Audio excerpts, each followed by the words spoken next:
ഓം അഗത്തീശ്വരായ നമ. എല്ലാവർക്കും വണക്കം. ഞാൻ വിനയൻ ഗുരുക്കൾ.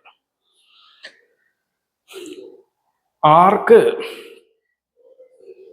ദാമ്പത്യത്തില് പ്രശ്നം ഉണ്ടാവാൻ സാധ്യതയുണ്ട്? പ്രണയത്തിൽ പെട്ട് കുഴപ്പത്തിൽ ചാടാൻ സാധ്യതയുണ്ട്.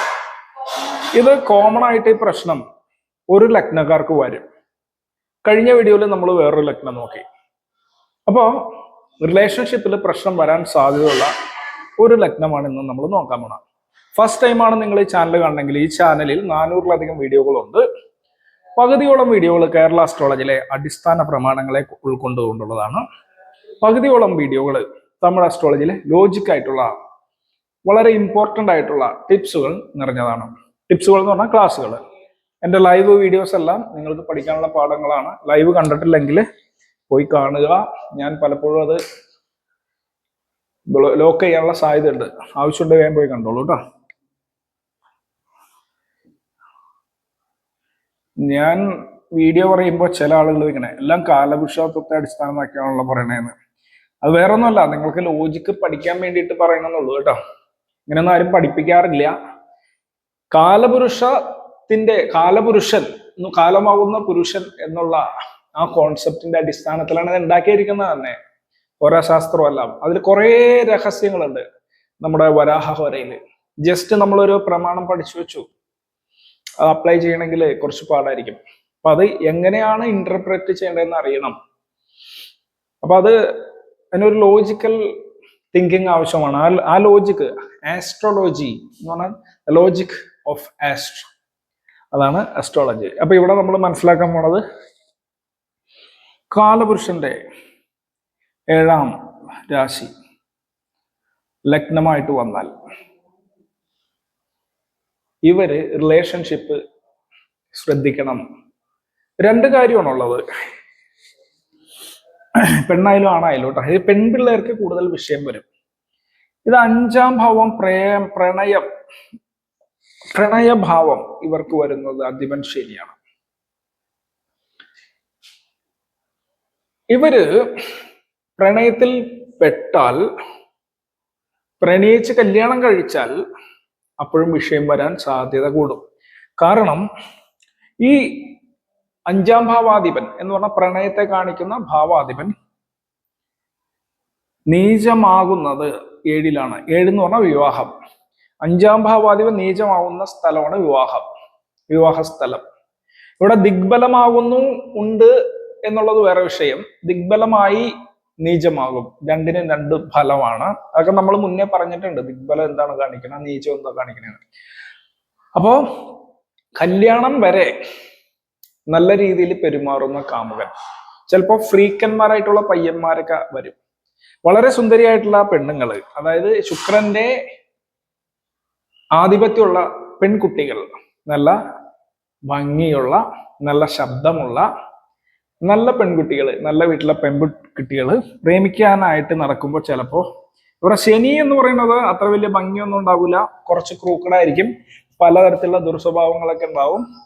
അങ്ങനെയൊക്കെയുള്ള പയ്യന്മാരെ പ്രേമിച്ചിട്ട് 7ാം ഭാവം ചൊവ്വയുടെ രാശിയാണത്.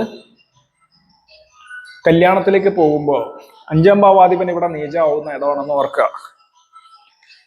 ഇവിടെ 2ാം ഭാവാധിപൻ 7ാം ഭാവാധിപനും ഒരുമിച്ച് വരുന്നു. 2ഉം 7ഉം മാരകസ്ഥാനം കൂടിയാണ്, അതും ഓർക്കണം. ഇവിടെ ചൊവ്വയാണ് 7ാം ഭാവാധിപൻ തുലാ ലഗ്നക്കാർക്ക്. എങ്ങാനും ഇവര് 12-ലെങ്ങാൻ പോയിട്ടുണ്ടെങ്കിൽ പിന്നെ പറയ വേണ്ട, പണി പാളി എന്നർത്ഥം. ദുസ്ഥാനത്ത് പോയി, അല്ലെങ്കിൽ വക്രം വന്ന് ചൊവ്വയ്ക്ക് അനിഷ്ടസ്ഥാനങ്ങളിൽ പോയി, ഇതൊക്കെ പ്രശ്നങ്ങൾ ഉണ്ടാക്കും എന്നുള്ളതാണ് പ്രധാനമായിട്ട് ഓർക്കേണ്ടത്. അപ്പോൾ ഈ ലഗ്നക്കാരും ശ്രദ്ധിക്കണം. ഈ തുലാ ലഗ്നക്കാരും പ്രേമക്കുഴിയിൽ വീഴാനുള്ള സാധ്യതയുണ്ട്. അതിന്റെ ഒരു റീസൺ, തുലാം എന്ന് പറയുന്ന കാലപുരുഷന്റെ 7ാം ഭാവമാണ്. കൂടുതൽ സോഷ്യൽ മൈൻഡഡ് ആയിട്ടുള്ള ആളുകളായിരിക്കും ഇവര്, സമൂഹത്തിന് വേണ്ടി പ്രവർത്തിക്കുന്നവരായിരിക്കാം. അതുപോലെ ഇവർക്ക് ക്ലാസ് കണ്ടിട്ടില്ല, 50-50 ഇക്വിലിബ്രിയം ആണ്. ആർക്കെങ്കിലും എന്തെങ്കിലും അങ്ങോട്ട് ചെയ്ത് കൊടുത്താലും നമുക്ക് തിരിച്ചു കിട്ടുമ്പോൾ അതിന്റെ പകുതിയെ കിട്ടത്തുള്ളൂ. ഇവര് ഭയങ്കര ആത്മാർത്ഥമാണെങ്കിൽ അത്രയൊന്നും കിട്ടണമെന്നില്ല, ഒന്നാമത്തെ കാര്യം. രണ്ട്, ഇവരുടെ പ്രത്യേകത അങ്ങോട്ട് കൊടുത്താലേ കൊടുക്കുന്നത് ഇങ്ങോട്ട് കിട്ടണം എന്ന് ആഗ്രഹിക്കുന്നവരായിരിക്കും. കുറച്ച് ക്രൂക്കഡ് മൈൻഡഡ്നെസ് ഉണ്ടാവുക.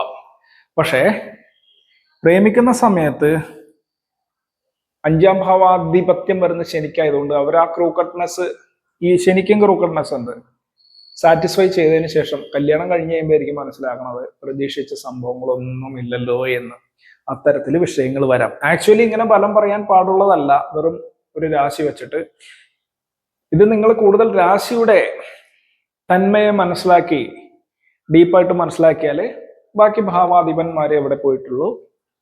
ഞാൻ പറഞ്ഞു 56 പ്രോപ്പർട്ടീസ് എടുക്കണം മിനിമം ഒരു ഗ്രഹത്തെ നമ്മൾ വീക്ഷിക്കുമ്പോൾ. അത് ഞാൻ ലൈവില് പരാശര വേഴ്സസ് കർമ്മ അസ്ട്രോളജി എന്ന് പറഞ്ഞിട്ട് പറഞ്ഞിട്ടുണ്ട്.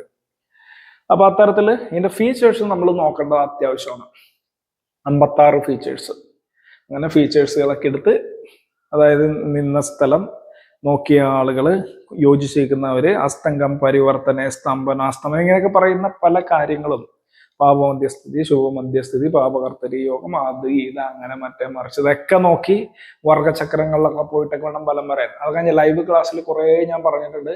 നിങ്ങൾ ഫസ്റ്റ് ടൈം വീഡിയോ കാണുന്നവര് ഇത് എങ്ങും തൊടാതെയാണല്ലോ എന്ന് ചിന്തിക്കണ്ട. കണ്ടിന്യൂറ്റി ആയിട്ടാണ് പറയണത്. അപ്പൊ ഇതിന്റെ മുൻവിഷയം തൊട്ട് മുമ്പത്തെ വീഡിയോയിലുണ്ടാവും, അതിന്റെ മുമ്പത്തെ വീഡിയോകളിലുണ്ടാവാം. ഒരു 10-20 വീഡിയോ പോയി നോക്കി കഴിഞ്ഞാൽ നിങ്ങൾക്ക് ഒരു കണക്ഷൻ കിട്ടും.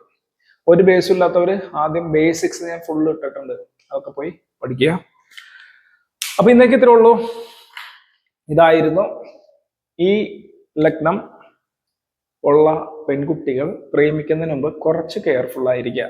തൊട്ട് മുമ്പ് വേറൊരു ലഗ്നം കൂടി പറഞ്ഞിട്ടുണ്ട്, അത് ഏതാണെന്നറിയാൻ തൊട്ട് മുമ്പത്തെ വീഡിയോ പോയി കാണുക. ഓക്കെ, ഇന്നേക്ക് ഇത്രേ ഉള്ളൂ. എല്ലാവർക്കും ഒരിക്കൽ കൂടി വണക്കം. ഓം അഗസ്ത്യശിവായ നമഃ.